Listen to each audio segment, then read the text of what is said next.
Des choses glorieuses ont été dites sur toi, ville de Dieu. Psaume 87, 3. Nous apprenons quelque chose de plus sur Sion, par le psaume 87, verset 2. L'Éternel aime les portes de Sion plus que toutes les demeures de Jacob. Jacob dut traverser plusieurs expériences avant de comprendre les desseins de Dieu pour lui.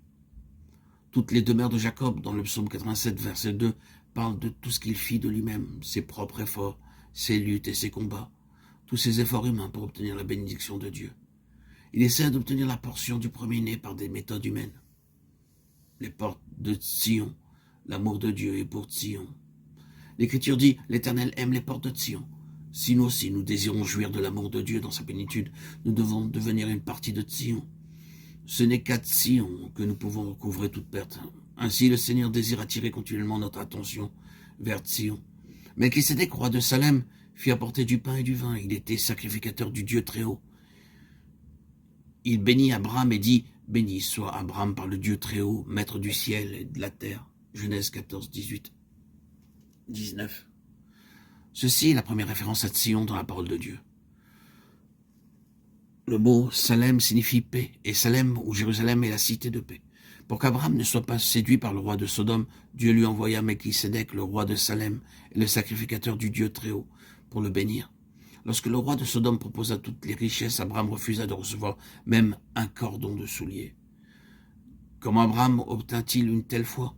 De Sion était sorti Melchisédek, le sacrificateur du Dieu Très-Haut, et Abraham reçut de lui la véritable bénédiction.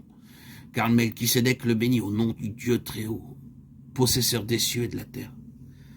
L'Éternel l'a juré et ne s'en repentira point. Tu es sacrificateur pour toujours à la manière de Melchisédek, psaume 110, 4. Considérez combien est grand celui auquel le patriarche Abraham donna la dîme du butin. Car le sacerdoce s'était changé. Il y a aussi des serments, un changement de loi. Hébreux 7, 4 et 12. Non seulement Melchisédek bénit Abraham, mais il lui apporta aussi de la nourriture provenant de Sion. Il lui donna du pain et du vin. Genèse 14, 18. Abraham croyait que toute bénédiction venait de Dieu. C'est pourquoi il donna la dîme à Dieu. Genèse 14, 20. La dîme parle de sa foi et est l'expression de son action de grâce. Selon 2 Chroniques 3, 19, le mont Moria est l'endroit où Abraham fut testé pour la 10e fois. Genèse 22. Dieu apparut 10 fois à Abraham.